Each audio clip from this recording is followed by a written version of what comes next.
I've been invisible for 9 months, cleaning Kang Minho's penthouse like a ghost. Then 2 men beat me unconscious 3 blocks from his door. And suddenly, the most feared Mafia boss in Seoul could finally see me. They wanted to send a message. Instead, they gave him a reason to start a war. And me? I became the thing worth burning the city down for. This is the story of how a fractured rib, $500,000 in debt, and 4 minutes of violence led to the most dangerous love I never saw coming. The rain hammered against Gangnam streets like bullets, but I barely felt it. My sneakers were already soaked through, water squishing between my toes with each hurried step. 3 more blocks, just 3 more blocks to the Seoul Metro entrance, and I'd be safe. I pulled my hood tighter, trying to ignore the way my ribs ached from scrubbing tile grout for the past 4 hours. Behind me, footsteps echoed off wet pavement. I told myself it was nothing. Seoul was a big city. Lots of people walked these streets at night. But when I glanced over my shoulder, 2 figures emerged from the fog of rain, moving with purpose that made my stomach drop. I quickened my pace. 2 blocks now. The station glowed ahead like salvation, but the footsteps behind me were getting closer. Faster. Hey, the voice cut through the rain. English, but with a Seoul accent. You, stop. Every instinct screamed at me to run, but my legs felt like concrete. I turned slowly, heart hammering against my ribs. 2 hard-eyed Korean men blocked my path, rain streaming down faces that belonged in nightmares. The one who'd spoken had a shaved head and eyes cold enough to freeze blood. Evening, he said, stepping closer. His companion, taller and broader, moved to cut off my escape route. Where are you going so fast? Home. My voice came out steadier than I felt. Please, I don't want trouble. No trouble. The bald man smiled, but it wasn't friendly. His eyes dropped to my chest, to the gray polo shirt visible beneath my jacket, to the small, discreet logo embroidered there. His smile vanished. Wait, that uniform. You work at that building, don't you? The big one in Hanam. Ice flooded my veins. I don't know what you're talking about. Don't lie. He grabbed my collar, yanking me forward so hard I gasped. I've seen that logo before. You work for Kang Minho, the boss. You work for him. I'm just a cleaner, I said desperately. I just clean houses. I don't know anything about just a cleaner. The man laughed, ugly and cold. He looked at his companion. She works for Kang. You know what that means. The taller man's expression changed. Something dark crossed his features, and I knew with absolute certainty that I was in serious trouble. Please, I whispered. Please, just let me go. We have a message for your boss, the bald man said, pulling me closer. About who really owns up. These streets. About what happens when people forget their place. The first punch came from nowhere. Pain exploded across my cheekbone, white hot and blinding. I staggered backward, but hands grabbed my arms before I could fall. Fingers dug into my flesh hard enough to bruise, hard enough to leave marks I'd see for weeks. This is what happens, the bald man hissed in my ear, when people think they can just walk through our territory like they own it, when they think working for Kang makes them untouchable. The second hit caught my ribs, then another, and another. I tried to scream, but a palm clamped over my mouth. I tasted copper and rain and terror. Tell your boss, the man said, punctuating each word with violence, that Itaewon belongs to us now. Tell him the Baek family doesn't forget. Tell him. Something cracked in my chest. The pain was so intense that everything went white, then gray, then black. I didn't feel them drop me, didn't hear them rifle through my bag, taking my phone, my wallet, everything. Didn't register the rain washing my blood into the gutter as they disappeared into the Seoul night. When consciousness returned, I was lying on wet pavement, every breath like knives in my side. My left eye wouldn't open. My mouth tasted like blood. Through my one working eye, I could see the station ahead, its lights wavering through the rain and my tears. Get up, move, get home. Somehow, I did. The next morning, I stood in front of my bathroom mirror and barely recognized myself. My left eye had swollen completely shut, purple and black spreading across the socket like a bruise-colored flower. My bottom lip was split open, scabbed over during the night. When I lifted my shirt, My entire left side was a canvas of red and purple bruises, each one a reminder of fists and kicks and hands that had grabbed me with intent to hurt. I touched my ribs gently and gasped. Something was definitely broken. "Dee, my brother Marcus knocked on the bathroom door. "You okay in there? We're going to be late."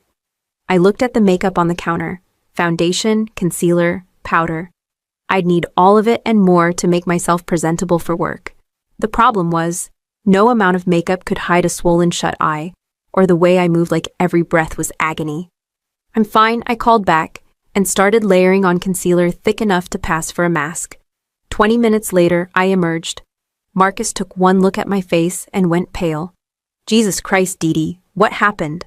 "I fell," I said, the lie I'd practiced. "Metro stairs, they get slippery when it rains." "That's not from falling downstairs." Marcus moved closer, his chef's eyes cataloging every injury with the precision he used for plating dishes. "Someone did this to you. Who? When? Why didn't you call me? They took my phone, remember?" I grabbed my jacket carefully, trying not to wince when the movement pulled at my ribs. It was just a mugging, Marcus. "Wrong place, wrong time. I'm fine." "You're not fine. You can barely breathe. We need to go to the hospital. We can't afford it." My voice broke. "I can't afford it. The payment on Dad's debt is due in 2 weeks, and I'm already short $4,000. I can't add hospital bills on top of that." Marcus's face crumpled, but he didn't argue. We both knew the math. Our father's kidney failure had cost $500,000 before he died, and the hospital didn't care that he was gone. The debt remained, patient and hungry, eating our wages month after month. "At least let me drive you," Marcus said quietly. I accepted because the metro stairs felt impossible this morning. Kang Min-ho's penthouse occupied the top floors of a tower in Hanam-dong that touched the sky. All glass and steel and views that stretched across the Han River like a promise of power. I'd been cleaning it for 9 months, moving through rooms that cost more than I'd earn in a lifetime, polishing surfaces that gleamed under lights that probably cost more than my monthly rent. I was invisible here. That was the point. That was how you survived working for a man like Kang Min-ho. I'd learned his patterns over 9 months, heard his footsteps on the stairs, measured and deliberate, and knew to be elsewhere. Caught glimpses of him through doorways, perfect hair, expensive suits, eyes the color of dark whiskey that never quite landed on me. He held meetings in his office with men who spoke in low voices and left through private exits. I cleaned up after them, emptied ashtrays that smelled of expensive cigars, collected glasses still wet with imported liquor. I didn't ask questions. That wasn't my job. My job was to disappear. But today, something was different. Today, Kang was home when he shouldn't be. I was polishing the marble banister on the second floor, moving slowly to avoid pulling at my damaged ribs, when I heard footsteps behind me. Not the housekeeper, not Marcus. I knew those sounds. These were different. Measured, deliberate, dangerous. "You're here late," the voice made me jump. I turned, biting back a gasp as my ribs protested, and found Kang Min-ho standing 10 feet away. Up close, he was even more intimidating than glimpses suggested. 6'2", broad-shouldered, with a face that belonged on magazine covers if magazine covers featured men who controlled half of Seoul's underworld. His white shirt was unbuttoned at the collar, sleeves rolled to his elbows, and for the first time in 9 months, his dark eyes were looking directly at me, actually seeing me. "I'm finishing up, Mr. Kang," I managed, turning my head to hide my damaged left side. "I'll be out of your way in a few minutes." Silence. I could feel his gaze on me like a physical weight. Then, footsteps, coming closer. Look at me, not a request, not quite an order, something in between that made me obey before I decided to. I lifted my face, let him see what makeup couldn't hide. Kang went absolutely still. His eyes tracked across my swollen eye, my split lip. The bruises makeup couldn't quite cover. Something flickered in his expression. There and gone so fast, I almost missed it. "What happened to your face?" The question landed like a physical blow, direct, unavoidable. "I fell," I said, the lie tasting like ash. "Metro stairs. They get slippery when it rains." "You fell." His voice was flat, emotionless. He stepped closer, close enough that I could smell cedar and something expensive. Which side did you fall on? The question confused me. What? Left or right? Which side hit the stairs? Left, I think. You think. He circled slowly, like a predator examining prey. But you're favoring your left side when you breathe, protecting it. So you fell on your left, hit your left eye, split your lip, and now your left ribs hurt. He stopped in front of me again. That's a very consistent fall. Heat flooded my face. Yes. Show me your arms. Mr. Kong, I really need to. Show me your arms, now. My hands trembled as I set down the cleaning cloth. This was my employer. I couldn't refuse. Didn't want to, for reasons I couldn't examine too closely. I pushed up my right sleeve first, the arm that had taken less damage. Just some scrapes across the forearm. The other one, I hesitated. The left arm told a different story, but Kang waited with infinite patience, and eventually I pushed up that sleeve too. The bruises were spectacular, perfect finger-shaped marks circling my bicep where someone had grabbed me. Purple and yellow and angry red. Unmistakable. Kang stared at them for a long moment. When he finally spoke, his voice had dropped to something cold and deadly. Who did this to you? I told you I... Don't. The word cracked like a whip. Don't lie to me again. Those are not from a fall. Someone grabbed you, held you. His eyes met mine. Where did this happen? The use of my name shocked me into silence. I hadn't known he knew it. 3 blocks from here, I said. Thursday night, walking to the metro. What did they take? My bag, phone, wallet. I swallowed hard. And then, they saw my uniform, my voice cracked. Asked if I worked for you. I said no, but they didn't believe me. They said... I couldn't finish. What did they say? Kong's voice was soft, but something dangerous lurked underneath. They said it was a message. That Itaewon belongs to them now. That working for you doesn't make people untouchable. I touched my swollen eye gently. They said to tell the boss that the Beck family doesn't forget. The silence that followed felt like standing on the edge of a cliff. Kang's jaw tightened incrementally, the only visible sign of whatever was happening behind those dark eyes. Then he moved to his desk, pressed a button on the phone. Ji-hoon, my office. Now. Mr. Kang, please, I started. I don't want to cause trouble. Sit down. I should really finish. Sit down. Not angry, just absolute. The voice of someone who expected obedience and received it. I sat in one of the leather chairs facing his desk, feeling small and exposed.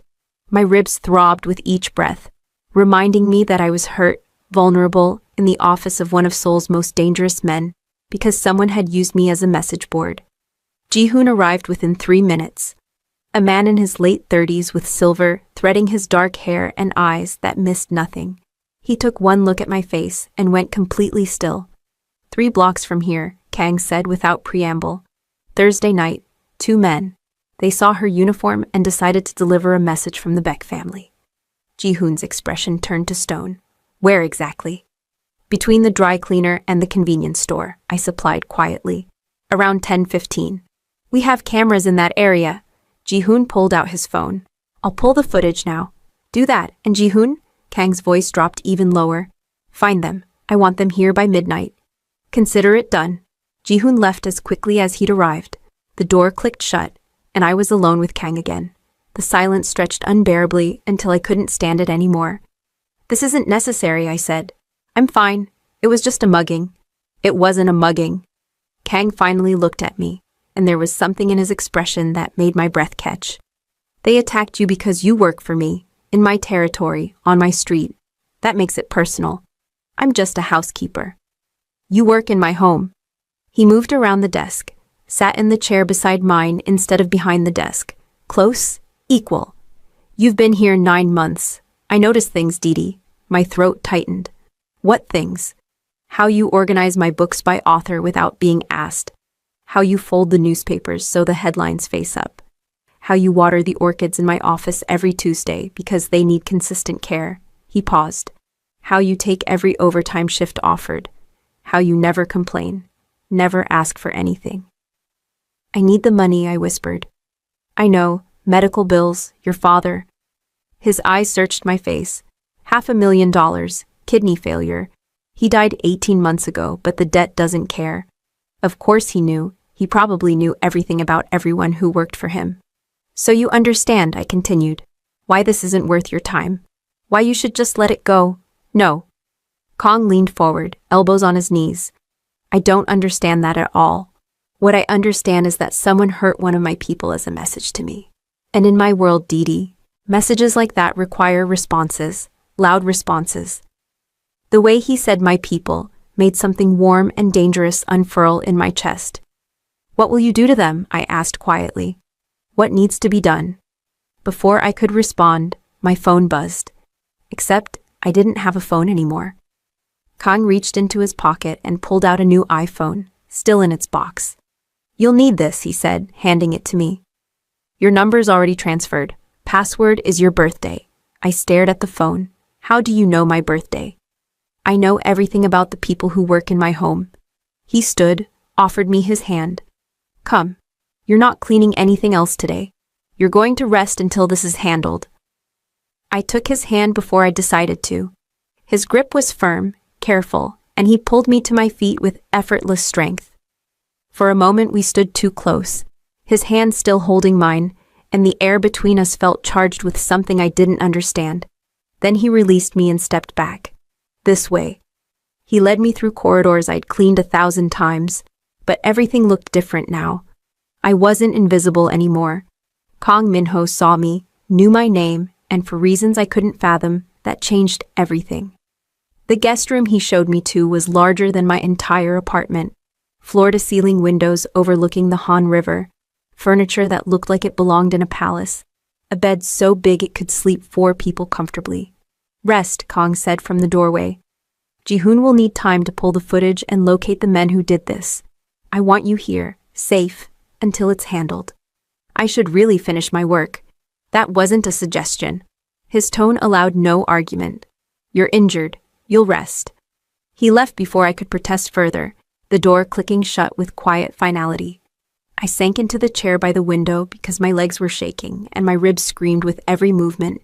Through the glass, I watched Seoul spread out below like a glittering promise. Somewhere in that city, 2 men who'd beaten me were going about their lives, not knowing that Kong Minho now knew their names, not knowing what was coming for them. Marcus appeared 20 minutes later, carrying a tray with tea and food I hadn't asked for. He set it on the side table, then perched on the arm of my chair. Okay, what the hell is happening? He kept his voice low. Kang just personally escorted you upstairs. Ji-hoon is running around looking like someone declared war. And you're sitting in the nicest guest room like you're actually a guest instead of staff. He knows about the attack, I said quietly.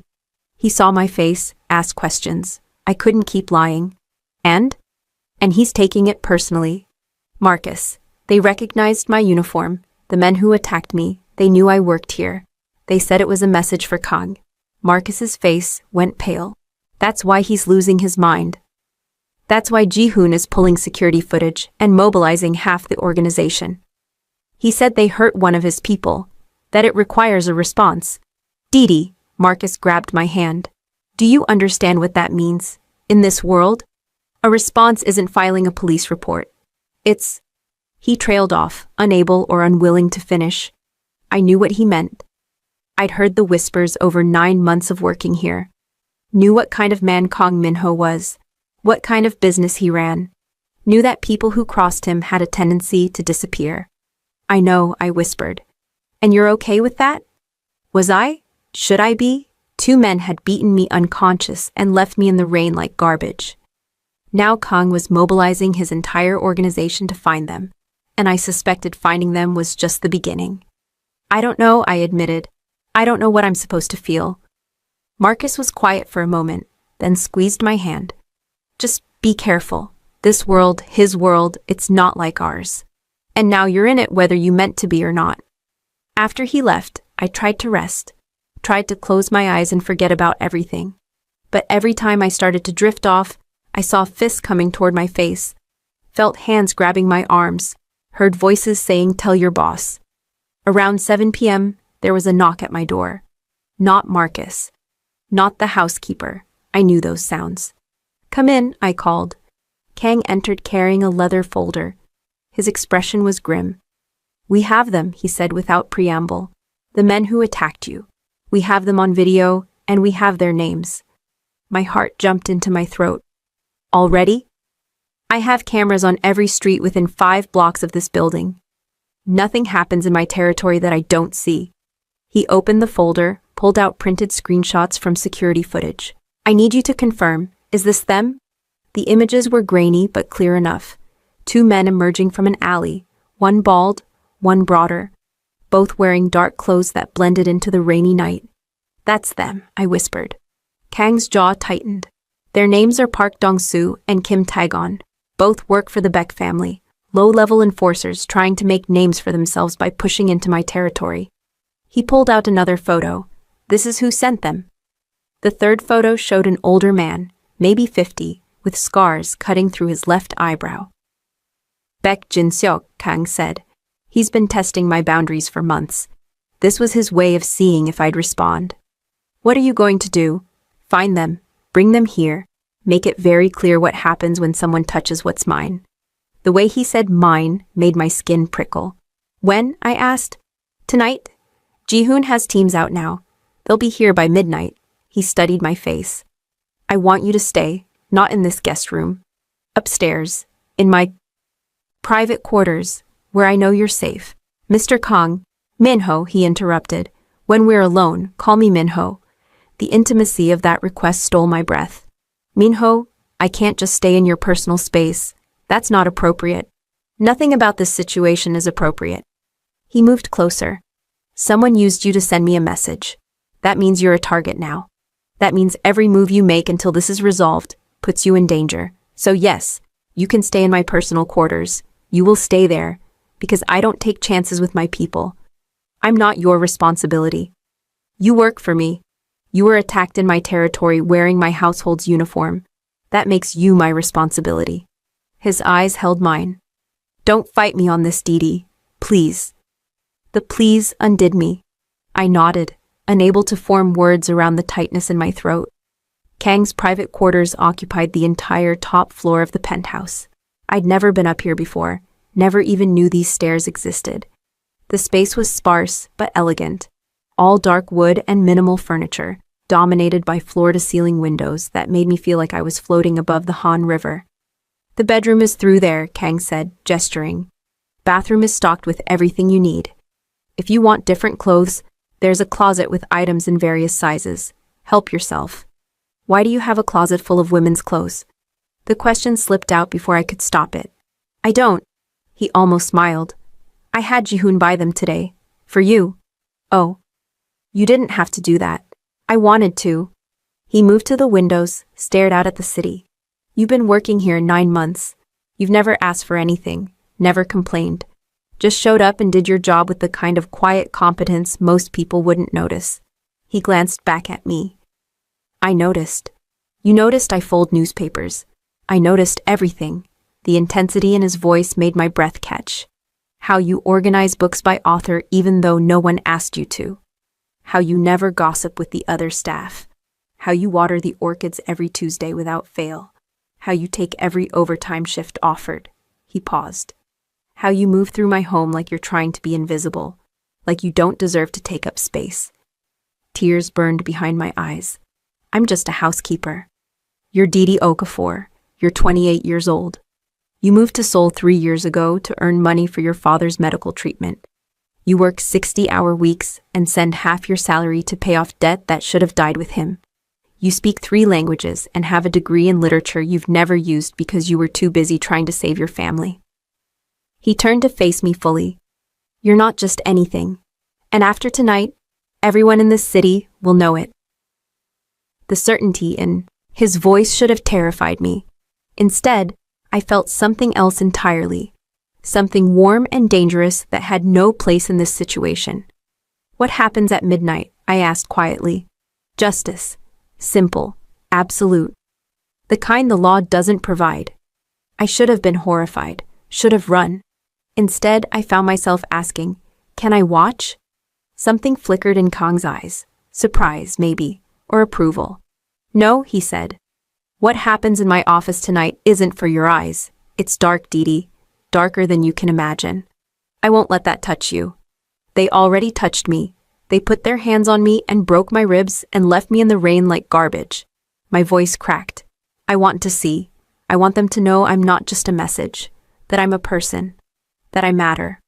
Kang stared at me for a long moment. Then he crossed the space between us in 3 strides and cupped my face with both hands, careful not to touch my bruises. You matter, he said, voice rough.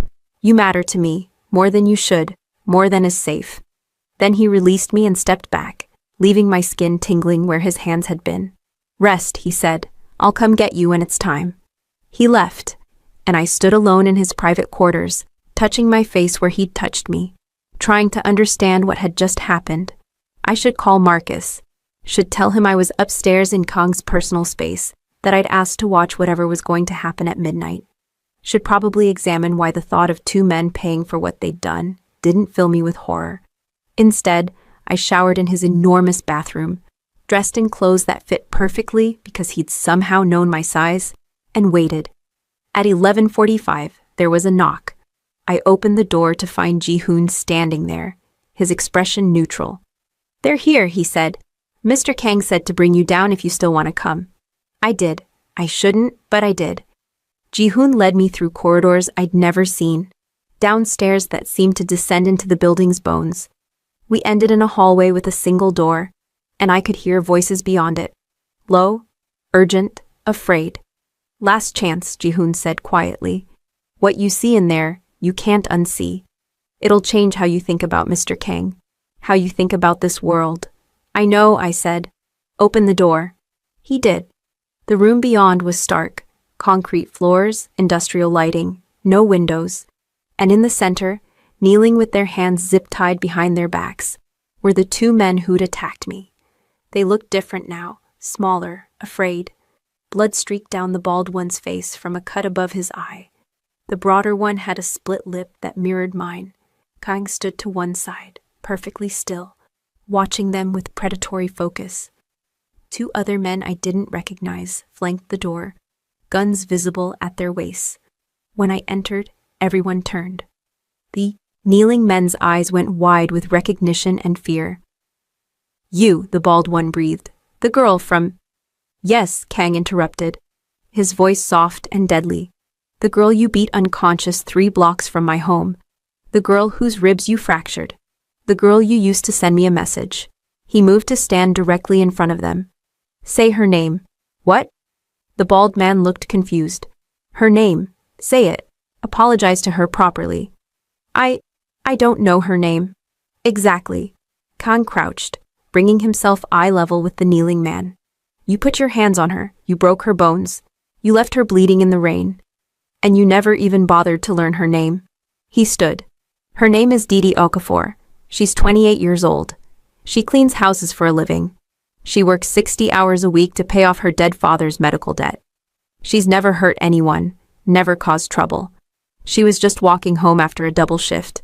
His voice dropped even lower. And you beat her unconscious for politics. The silence that followed was absolute. I'm sorry, the bald man said desperately. I'm so sorry. We didn't know she was yours. Beck said to send a message. He said you'd gone soft, that we could push into Hannum. We were just supposed to scare a few people, show we could reach into your territory.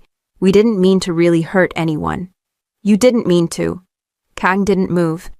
You fractured her ribs, split her lip, closed her eye shut with swelling, but you didn't mean to hurt her. Please, Mr. Kang, I have a family, 2 kids, a wife, please. So did she. Kang's voice was ice. Her father died. Her mother is alone in Lagos. Her brother works in my kitchen, terrified someone will hurt his sister again. He turned to me. What do you want me to do with them? Every eye in the room fixed on me. The kneeling men, Ji-hoon, the guards, Kang. All waiting for me to decide their fate. I looked at the man who'd hit me, who'd grabbed my arms hard enough to leave finger-shaped bruises, who'd kicked my ribs until something cracked, who'd left me in the rain like I was nothing. I want them to know what it feels like, I said quietly, to be helpless, to hurt, to be afraid. Kang nodded once. Done. Ji-hoon, take them. Make it clean. I want Beck to receive his message, but I don't want bodies showing up in the Han creating problems with the police. Understood. Jihoon gestured to the guards, who moved forward to haul the men to their feet. Wait, the bald man pleaded. Please, Mr. Kang. Mercy, please. I showed you mercy, Kang said, without turning around. I'm letting you see tomorrow. That's more mercy than you showed her. They were dragged away, the broad one silent, the bald one sobbing. The door closed behind them with a heavy thud, and suddenly the room felt too big and too small at the same time. My legs gave out. I didn't realize I was falling until Kang caught me, his arms steady and strong around my waist. I've got you, he murmured. It's over, they can't hurt you anymore. But it wasn't over, not really. Because now I'd seen this side of him, this world, and there was no going back to being invisible. Kang carried me back upstairs, not to the guest room, to his private quarters, to his bedroom where he laid me on the bed, with a gentleness that seemed impossible from hands that had just condemned men to pain. Stay here tonight, he said. I need to know you're safe. Where will you sleep? The couch. I have work to do anyway. He moved toward the door, then paused. Didi? Yes? Thank you for trusting me, for letting me handle this. I know it wasn't easy. After he left, I lay in his bed, wrapped in sheets that smelled like cedar and him, and tried to process what had just happened. I'd watched Kang Min-ho condemn 2 men, had told him I wanted them to hurt, had felt satisfaction instead of horror. What did that make me? Sleep came in fragments, broken by dreams of rain and fists, and dark eyes watching me with an intensity that made my skin burn. I woke to find Kang sitting in the chair by the window, still dressed, watching the sun rise over the Han. Did you sleep at all? I asked. No. He glanced at me. How do you feel? Sore, but better. I sat up carefully, testing my ribs. Still hurt, but the sharp edge had dulled. What happened to them? The men. They're alive. Hurt, but alive. Beck received his message this morning. 3 of his establishments were hit last night. Not destroyed, just damaged. Enough to make it clear that pushing into my territory has consequences. Will there be retaliation? Probably. That's how this works. Someone pushes, I push back. They push harder. He stood, crossed to the bed. Which is why you need to see a doctor. Real one, not just ice and painkillers. I need to know exactly how badly you're hurt. I can't afford. I'm not asking about your finances. I'm telling you we're going to see my private physician at 9 a.m. He'll examine you, x-ray your ribs, prescribe proper pain management. His voice softened. Let me do this, Didi, please. There was that please again. Undoing my defenses. Okay, I whispered. Dr. Park's clinic occupied the 2nd floor of an unmarked building in Seongsu. No sign outside, no indication it was anything other than offices. Kang led me through a private entrance. Upstairs, I climbed slowly, each step a fresh reminder of Thursday night. The doctor was perhaps 60, with silver hair and hands that looked like they belonged to a surgeon. He examined my face with clinical detachment, checking my pupil responses, palpating the swelling around my eye. No sign of orbital fracture, he said, making notes on a tablet. Significant soft tissue damage, but it'll heal. How's your vision? Blurry in the left eye, I answered, but it's getting better. Good, now the ribs, he gestured to an exam table. Shirt off, you can keep the bra on. I hesitated, acutely aware of Kang standing against the wall. Dr. Park noticed my discomfort.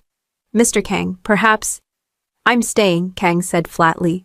Turn around then, I said, surprising myself. Please? He did, offering me that small privacy. I peeled off my shirt carefully, trying not to gasp when the movement pulled at damaged tissue. The bruises had ripened overnight into spectacular shades of purple and yellow. Dr. Park's professional mask slipped for just a moment. Jesus! Then he was all business again, pressing carefully along my ribs. When he reached the 6th one, I couldn't contain the sharp intake of breath. Fractured, he said. Let's confirm with x-rays. The portable machine emerged from a side room, and for the next 10 minutes, I held various uncomfortable positions while trying not to cry from the pain. Kang had turned back around, and I felt his gaze on me like a physical weight.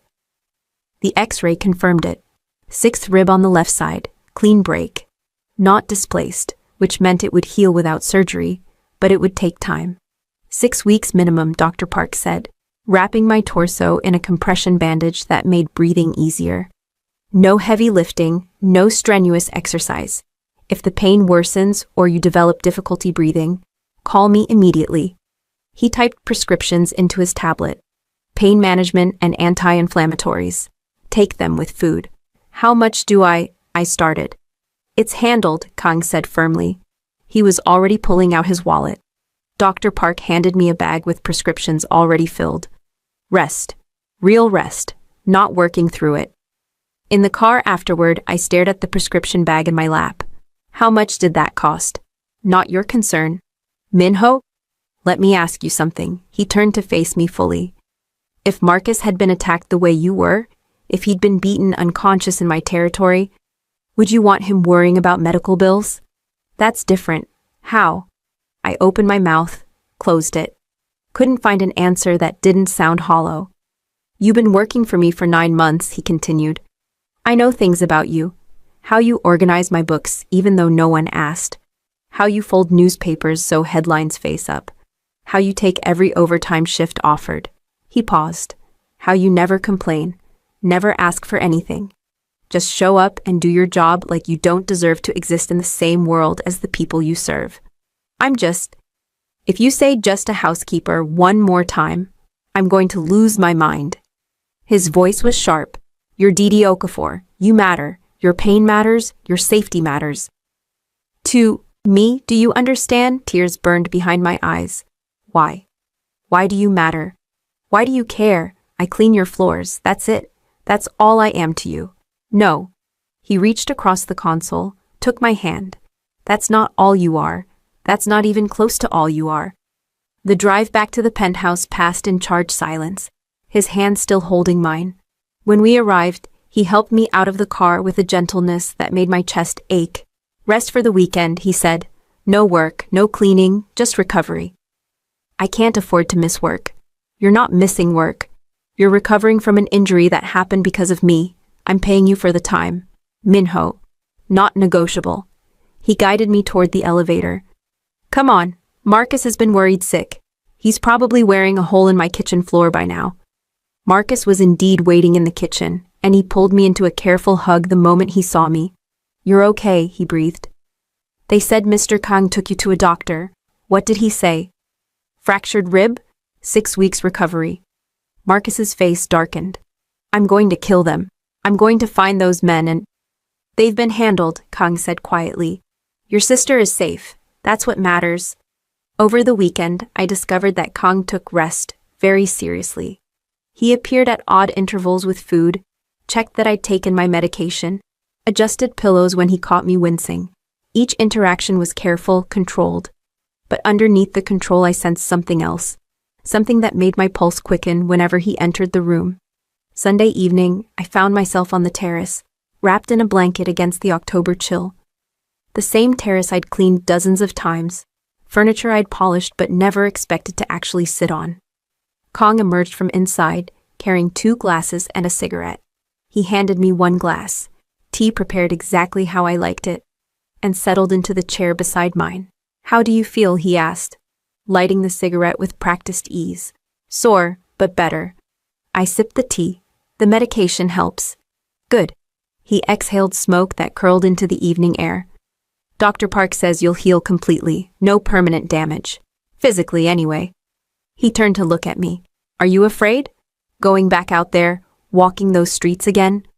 I considered the question seriously. Was I afraid?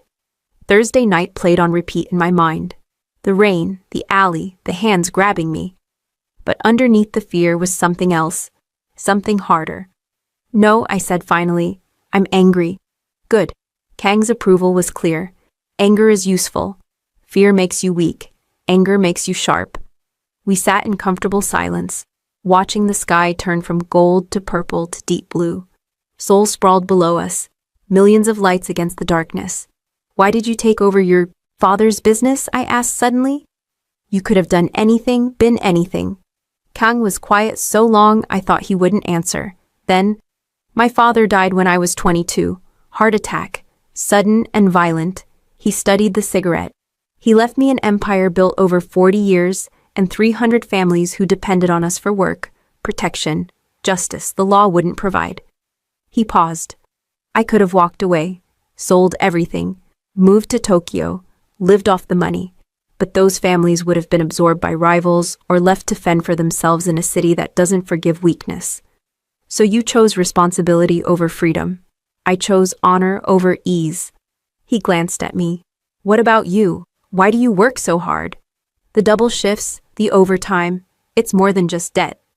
The question opened something in my chest. I took a breath, felt it pull at my wrapped ribs, and told him about my father's kidney failure. About believing treatment could save him. About working 3 jobs to pay for dialysis, for medication, for treatments that promised hope, but delivered only more pain. About the bills that arrived after his funeral like accusations. $500,000 that would follow me for years. Kang listened without interruption, without judgment. When I finished, he simply nodded. That kind of debt is designed to be impossible, he said. They know most people will pay minimum amounts forever, feeding the interest machine. It's legal extortion. Maybe, but it's still mine to pay. Because you honor your obligations. The way he said it, like it was a virtue instead of a burden, made my throat tight. Night had fully fallen now, stars emerging overhead despite the city lights. Kang reached over and adjusted the blanket that had slipped from my shoulder, his fingers brushing my neck with unexpected gentleness. You should rest, he said. Tomorrow we'll discuss longer-term arrangements. Arrangements. You're not going back to walking home alone at night, not for a while. He stood, stubbing out the cigarette. We'll figure something out that doesn't make you feel caged. After he left, I sat alone on the terrace, the city spread out below like a glittering promise. And for the first time since Thursday night, I felt something other than pain or anger. I felt protected. Seen. Like maybe impossibly. I mattered to someone who could move mountains with a word. Monday morning arrived with news that rippled through the household like an earthquake. I heard it from the housekeeper first, whispered in rapid Korean while I was attempting to make coffee one-handed. 3 bake family establishments hit over the weekend. An underground gambling den in Itaewon, a restaurant in Apgujeong that everyone knew was laundering money, and a warehouse near the Incheon docks. The housekeeper's eyes were wide. No one killed, but the message was clear. Kang Min-ho doesn't forget. My hand trembled as I poured coffee. The men who'd hurt me had paid. Their boss had paid. And it had happened so fast, so efficiently that it felt almost surreal. I returned to work despite Marcus's protests and my body's screaming objections. The compression wrap around my ribs made breathing easier, but every deep inhale reminded me I wasn't fully healed. Every time I turned too quickly, pain flared along my left side. I was polishing a mirror in the second-floor hallway when Kang found me. What are you doing? His voice was low, controlled. But I heard displeasure underneath. My job. You're supposed to be resting. I've rested all weekend. I need to work. I kept my focus on the mirror. Bills don't pay themselves. He crossed the space between us in 3 strides, took the cleaning cloth from my hand, and set it aside. No heavy lifting, no reaching above your head, no bending that makes you wince like you're being stabbed. His dark eyes searched my face. I watched you climb those stairs. You gripped the railing like it was the only thing keeping you upright. I'm fine. You're not fine. You have a fractured rib and bruises that make you look like you went 10 rounds in a boxing ring. He retrieved the cloth, handed it back. Light work only. If I catch you doing anything strenuous, I'm sending you home for the week. Understood? Understood, but he didn't leave. Just stood there studying me with that intensity that made my pulse quicken. Have you eaten today? He asked. The question caught me off guard. What? Breakfast. Did you eat anything? Coffee. I had coffee. His expression suggested coffee didn't count as food. Come with me. He led me downstairs to the kitchen where Marcus was prepping vegetables. My brother looked up when we entered, eyebrows rising when he saw Kang personally escorting me. Your sister needs to eat, Kang told Marcus. Make sure she does, regularly, not just coffee. Yes, sir, Marcus said, fighting a smile. Kang left, and the moment the door swung shut, Marcus rounded on me. He personally checked if you ate breakfast, His voice was low but intense. Didi, he's never done that for anyone, ever. He's just making sure I recover properly because I got hurt in his territory. Keep telling yourself that. Marcus pushed a plate of pastries toward me. Eat before he comes back and lectures us both. The week that followed established a pattern I couldn't quite make sense of. Kang appeared at odd moments, when I was dusting the library, organizing linens, watering the orchids I'd tended for months. Each time he'd pause, ask how I felt, adjust a pillow if he saw me sitting, bring coffee prepared exactly how I liked it, even though I'd never told him my preferences. Other staff members noticed. I caught curious glances, heard whispers that stopped when I entered rooms, but no one said anything directly. Wednesday afternoon, Jihoon found me in the linen closet. He's different with you, Jihoon said without preamble. I jumped, nearly dropping the towel I was folding. I didn't hear you come in. That's the point. He leaned against the doorframe.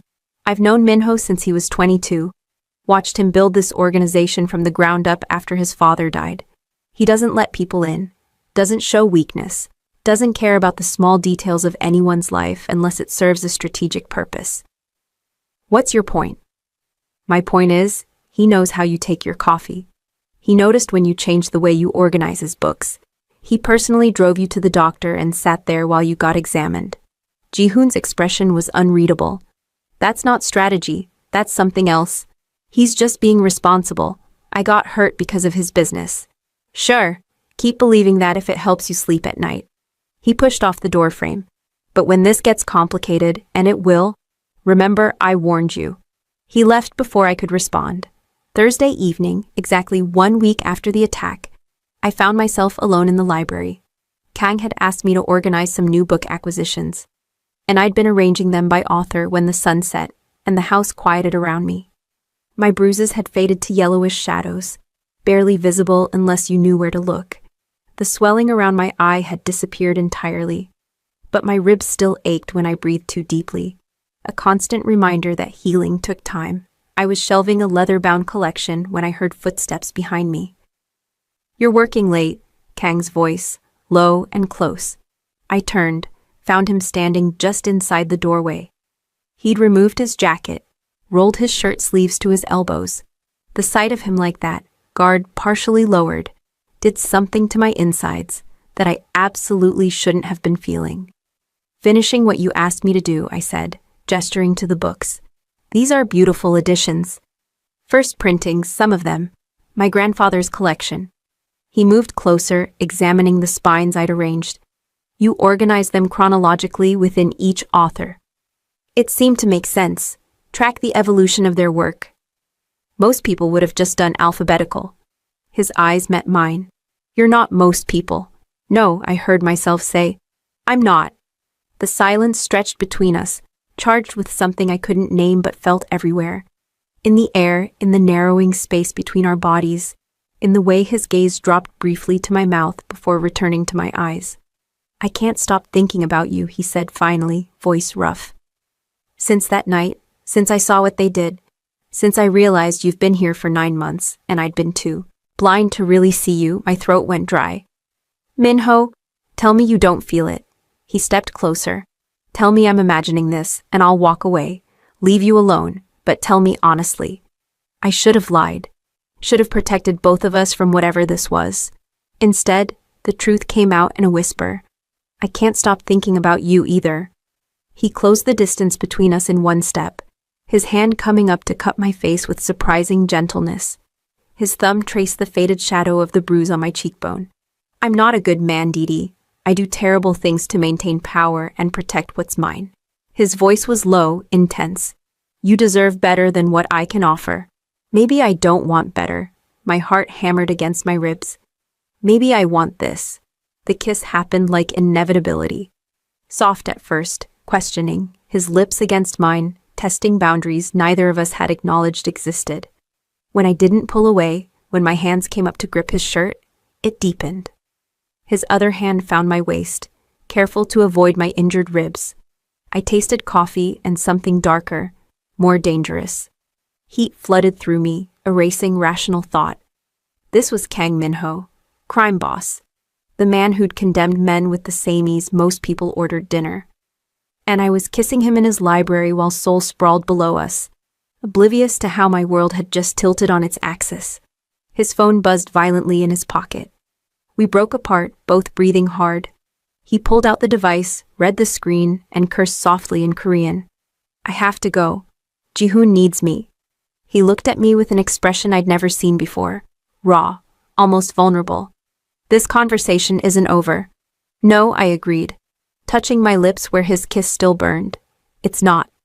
He kissed me once more, quick and fierce, then was gone. I stood there for several minutes, fingers pressed to my mouth, trying to process what had just happened. When I finally made it back to my room, Marcus was waiting. He took one look at my face and knew. You kissed him. He kissed me. I sat on the bed. Maybe I kissed him. It was mutual kissing. Oh my God, Marcus pulled me close. Dee, this is insane. I know. I was going to say dangerous, but insane works too. He studied me carefully. Are you okay with this? Because once you start something with a man like Kang, there's no going back to being invisible. I thought about his hands on my face, his voice admitting he couldn't stop thinking about me.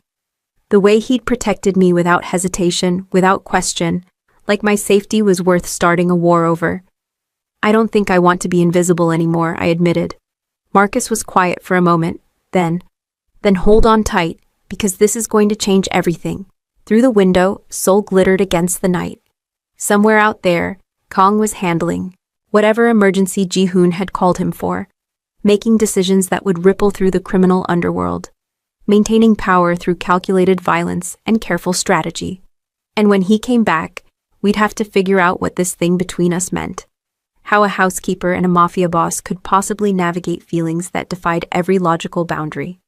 But for now, I sat with my brother in comfortable silence, touching my lips where Kang's kiss still burned, and let myself feel something other than pain or fear or exhaustion. I let myself feel wanted. The days following that first kiss blurred into something I'd never experienced before, a secret carved out of stolen moments. Kang would find me in empty corridors, pull me into unused rooms, kiss me until my knees weakened and my carefully constructed boundaries dissolved. We talked in hushed voices after everyone else had gone home, conversations that stretched into early morning hours about everything and nothing. His childhood in Busan before his family moved to Seoul. My mother's grief after my father died. The weight of inheriting empires neither of us had asked for. My ribs still ached when I moved wrong, but the pain was fading. 3 weeks had passed since the attack.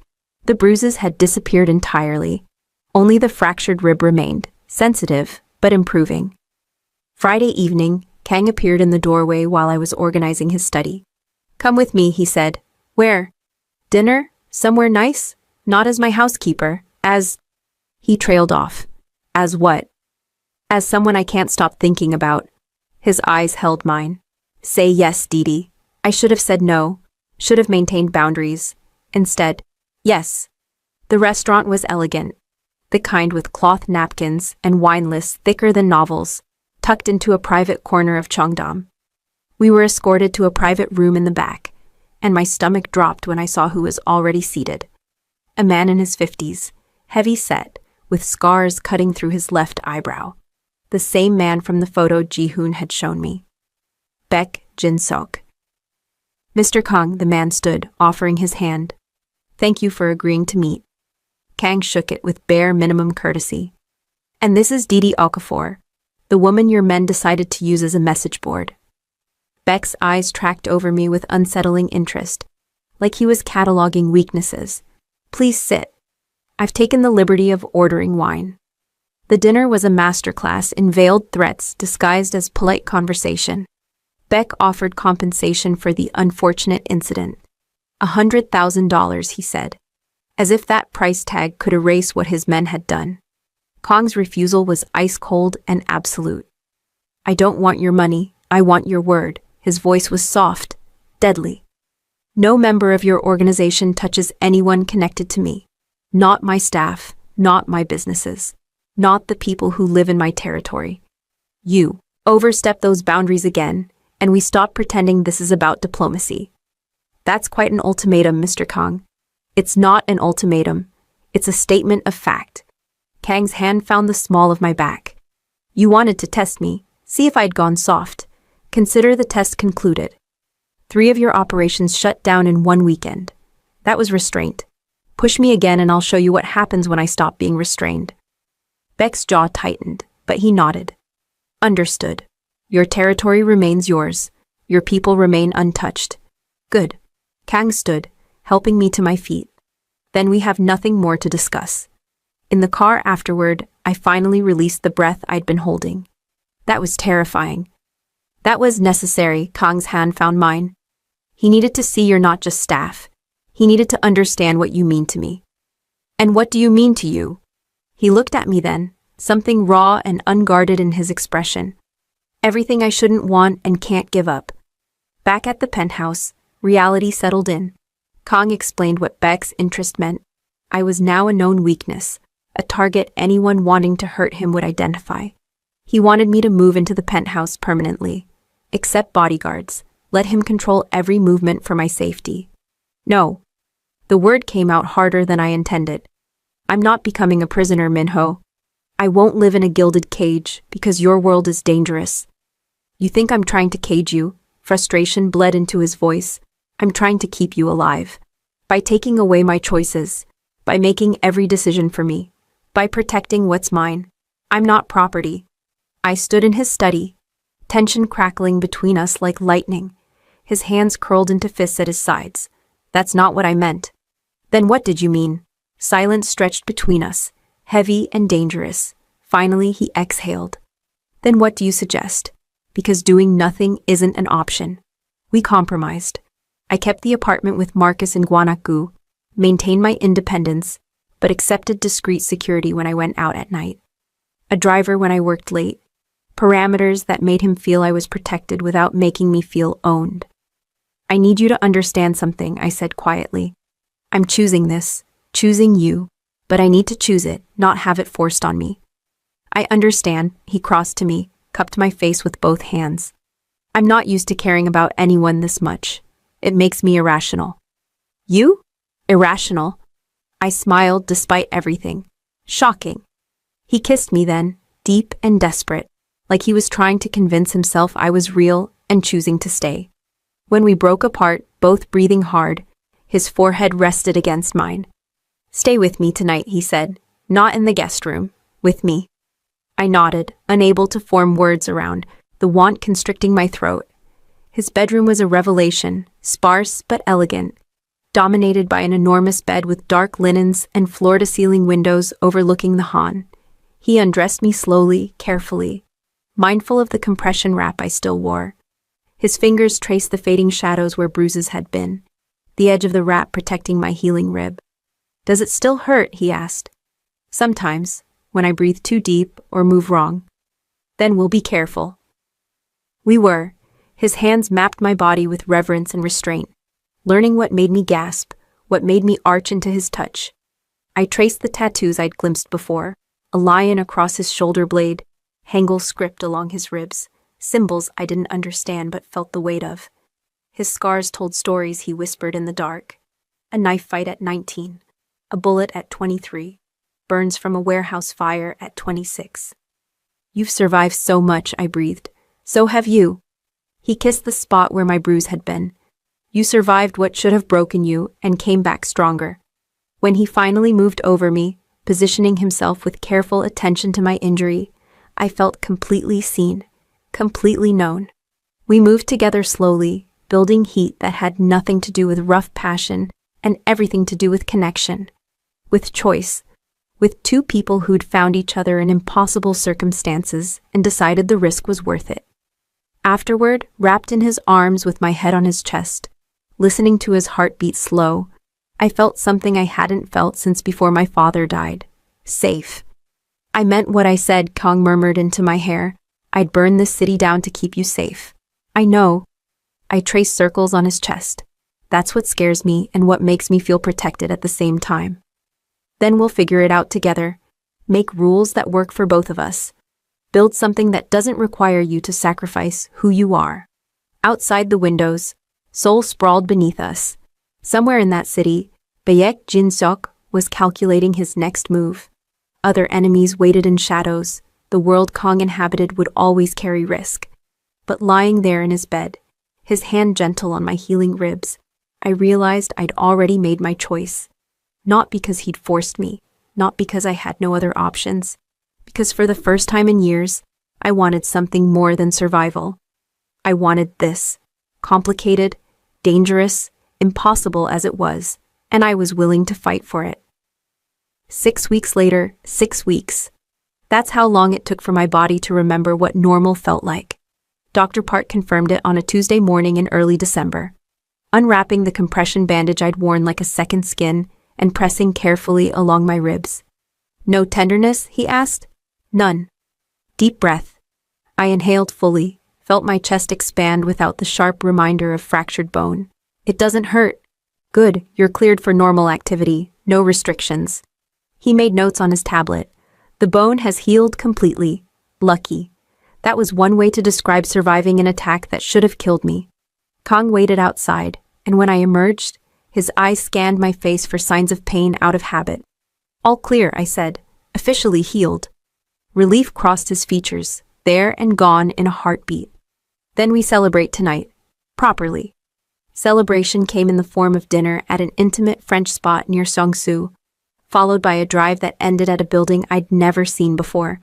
What is this? I asked as we pulled into an underground garage. Your new place, if you want it. Kong turned off the engine. 3 bedrooms, 2 bathrooms, top floor, security system. Close enough to the penthouse that I can get to you in 10 minutes. Far enough that you have independence. Minho, I can't afford. It's mine. I'm offering it to you. No rent. He held up a hand before I could protest. Before you argue, consider this. You're a target now because of me. This building has security, cameras, guards. Your current building has a broken front door and neighbors who wouldn't notice if someone was breaking in. He had a point. What about Marcus? He moves with you, gets his own room, safety for both of you. I stared at the keys he was holding out. This was too much, too fast. But it was also practical. Safe. Okay, I whispered. Show me. The apartment was beautiful. Modern kitchen, spacious living room, floor-to-ceiling windows overlooking the city. Nothing like the cramped space I shared with Marcus. There's more, Kong said, leading me to a desk in the corner. He opened a drawer, pulled out a folder. Employment contract. Personal assistant to Kong Minho. Salary $180,000 per year. My breath caught. That was triple what I'd been making. You've been managing my schedule for weeks now, Kang continued. Organizing correspondence. Handling things that would take me hours. This just makes it official. I stared at the numbers. With this salary, I could pay off the remaining medical debt in 3 years. Could afford to visit my mother in Lagos. Could breathe. There's a signing bonus, he added casually. In your first paycheck. Should arrive next week. How much? Enough to handle any outstanding financial concerns. The medical debt. He was talking about the medical debt. Minho, you can't just... I didn't ask your permission. His expression dared me to argue. You work for me. I take care of my people. That's how this works. The following week, I discovered he'd been telling the truth. My paycheck included a bonus of $500,000. Every cent of the debt I'd been drowning under for 2 years. I stared at my bank account at the zero balance where debt used to live and cried in Marcus's arms for 20 minutes straight. He paid it off, Marcus said, holding me while I sobbed. All of it. Didi, you're free. Free. The word felt foreign. For 2 years, that debt had defined my existence. Every shift, every decision, every sacrifice had been in service to that number. And now it was gone. I don't know what to do, I whispered. You live, Marcus said simply. You just live. Our relationship settled into something that felt sustainable. 3 nights a week at the penthouse, 4 at the new apartment. I maintained my own space, my own life, while building something with Kang that didn't require me to disappear into his world completely. He gave me access to his private spaces, his thoughts, his vulnerabilities. I gave him honesty, boundaries, and the kind of devotion that came from choosing him every day rather than being forced into compliance. The underworld noticed. Word spread that Kang Minho had a woman. Not a mistress, not a plaything, something else entirely. Someone he listened to. Someone who influenced his decisions in ways that made rivals nervous and allies curious. January brought a cold snap that turned Seoul into a frozen jewel. I stood in Kang's office, watching snow fall outside, when Ji-hoon appeared. Baek Jin-seok is dead, he said, without preamble. I turned. What? Internal war. His nephew made a play for leadership. It got bloody. Baek didn't survive. Ji-hoon leaned against the desk. His territory is up for grabs. We could expand into Itaewon. Take everything he built. Does Minho know? He's the first person I told. After you. Kang appeared in the doorway moments later, and Ji-hoon repeated the news. I watched him process the information, saw calculation happening behind his eyes. Territory meant power. Power meant security. It was how this world worked. No, Kang said finally. Ji-hoon blinked. No? We're not expanding. Our current territory is stable, profitable, manageable. Taking Itaewon would stretch resources and create new enemies. He glanced at me. I'd rather have what I can protect than grasp for everything I might lose. After Ji-hoon left, I crossed to Kang. That was because of me, I said. That was because I'm tired of building empires at the expense of having a life. He pulled me against him. You made me realize I can choose differently. Choose sustainability over endless expansion. Choose what matters. And what matters? You, this. Keeping what I have instead of always wanting more. That evening, I stood on the terrace where I'd once sat wrapped in blankets and healing. Now I stood beside Kang, watching dawn break over Seoul. The city painted in shades of gold and rose. I want to show you something, he said, gesturing toward the city. This is what I see every morning. Power, territory, an empire my grandfather started and my father built. It's beautiful, but it's also a responsibility. He turned to face me. For years, that's all it was. Duty, obligation, the weight of 300 families depending on decisions I made. Then you walked into my life wearing a gray uniform with bruises you tried to hide. And suddenly the city looked different.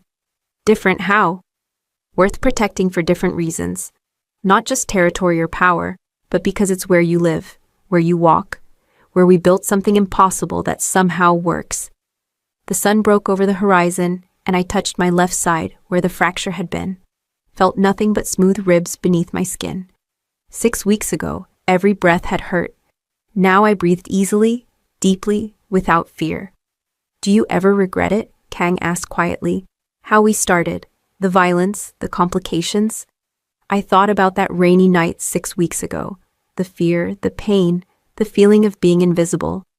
Thought about waking up in this penthouse, being seen for the first time. The kiss in the library, the way he'd protected me without asking for anything in return. No, I said honestly. I wouldn't change any of it. The attack brought me to you. Everything terrible led to this. That's a dangerous way to think. Maybe, but it's true. I turned to face him fully. We were built on danger, Minho. That's our foundation, but we're sustained by choice. By deciding every day that this, whatever this is worth the risk. He cupped my face with both hands, thumbs tracing my cheekbones where bruises used to be. I love you, he said. I don't say that lightly. I need you to know. I love you too. The words came easily, naturally. Even though you're complicated and dangerous. Maybe because of it. We stood together as Seoul woke beneath us. Two people who'd found each other through impossible circumstances and built something that defied every logical boundary. His world would always carry risk. Mine would always be complicated by association. But standing there in dawn light, his arms around me and the city sprawling below, I realized I'd stopped surviving and started living. The medical debt was gone. My body had healed. And I'd found something I never expected in a penthouse I'd only meant to clean. A man who saw me completely and chose me anyway. Ready to face the day, Kang asked. I leaned into him, felt his heart beating steady against my back. With you, always. The end. If this story moved you, hit that like button and subscribe for more intense romances. that'll keep you up at night. Drop a comment telling us, would you risk everything for a love like this? Thanks for watching until the end. You're the real ones.